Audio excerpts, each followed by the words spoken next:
आज की हमारी कहानी मोमबत्ती के जीवन पर आधारित है। तो शुरू करते हैं।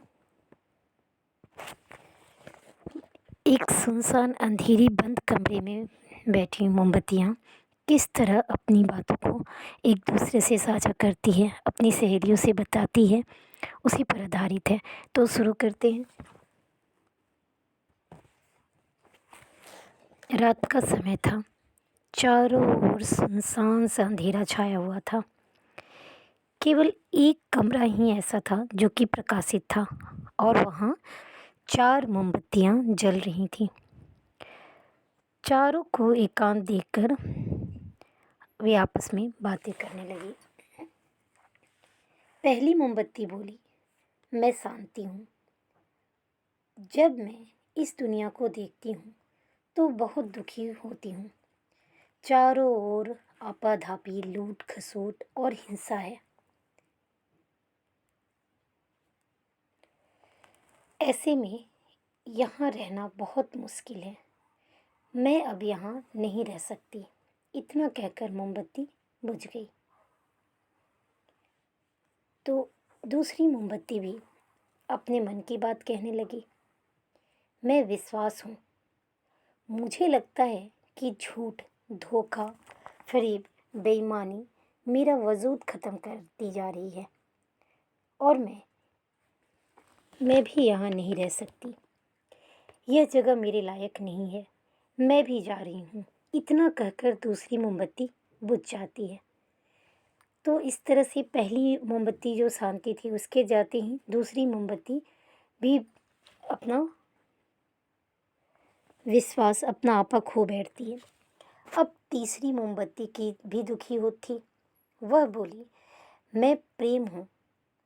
मैं हर किसी के लिए हर पल जल सकती हूँ, लेकिन जब किसी के पास मेरे लिए वक्त ही नहीं बचा, स्वार्थ और नफ़रत का भाव मेरा स्थान लेता जा रहा है। लोगों के मन में अपनों के प्रति प्रेम भावना नहीं बची है। अब ये सहना मेरे लिए बड़ा ही कष्टकारी है। और इस तरह से करती हुई एक एक करके तीनों मोमबत्तियाँ बुझने लगती हैं।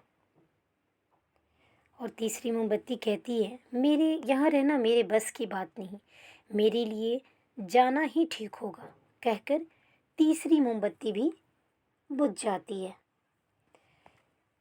तीसरी मोमबत्ती बुझी ही थी कि कमरे में एक छोटा सा बालक प्रवेश करता है और वो बहुत ही उदास और मतलब अपनी निराशाजनक चेहरे बनाए हुए उस मोमबत्ती के पास जाकर सोच में पड़ जाता है और उदासी के साथ अपनी बात वो उस मोमबत्ती के पास, उस बची हुई एक मोमबत्ती जो थी उसके पास कहता है।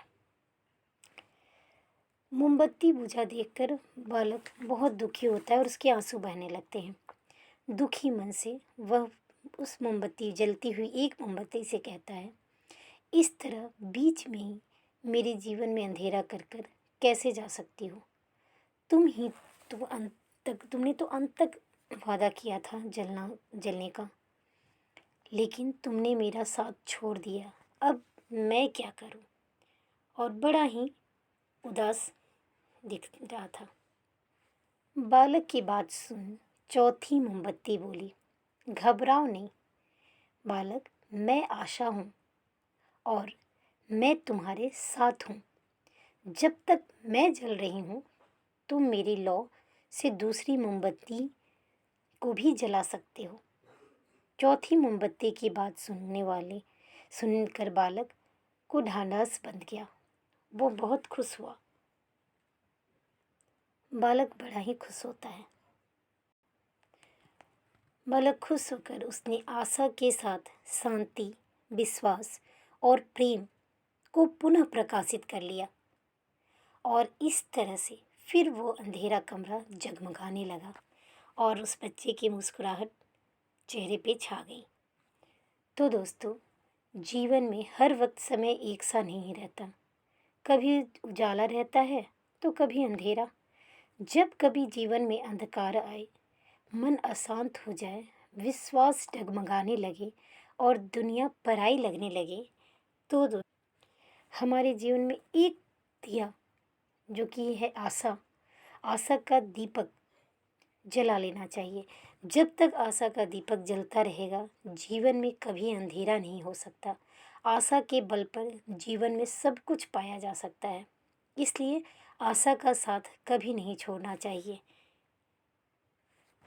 ये कहानी तो एक दिए की, एक मोमबत्ती की है, लेकिन यही विश्वास, यही शांति और यही प्रेम और यही आशा हमारे मन में भी कभी कभी आती है।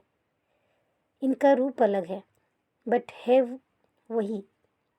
तो कभी भी जब हमारा विश्वास, हिम्मत सब कुछ जवाब दे दे और हम एकदम निराशे वाले जगह पे खड़े हों, तो बस अपने मन रूपी आशा को जला लेना चाहिए। जब तक उम्मीद है, आशा है, तो आप कभी भी किसी भी परेशानी का डटकर सामना कर सकते हो। तो कभी इस आशा रूपी अपनी उम्मीद को कभी मत जलने देना और हमेशा इस पर विश्वास रखना। तो मैं भी आशा करती हूँ कि आपको ये वीडियो बहुत अच्छी लगी होगी। इस कहानी से आपको बहुत सारी सीख, और जब आप बहुत परेशानी में हो तो इस कहानी को एक बार अपने मन में ज़रूर याद कीजिएगा। आपको ज़रूर इससे सुकून मिलेगा और कहीं ना कहीं रास्ता निकल कर आपके सामने ज़रूर आएगा। धन्यवाद।